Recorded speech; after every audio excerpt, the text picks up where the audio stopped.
Welcome back to another technical deep dive here in the debug zone. Today we're tackling a big question and breaking it down with insights from other users. Hopefully this clears up some misconceptions and helps you get the answer you need. So buckle up, stay a little curious, and let's jump right in.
And that's a wrap.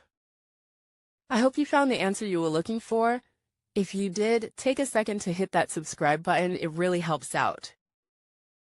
And let me know in the comments which solution worked best for you. See you next time in the debug zone.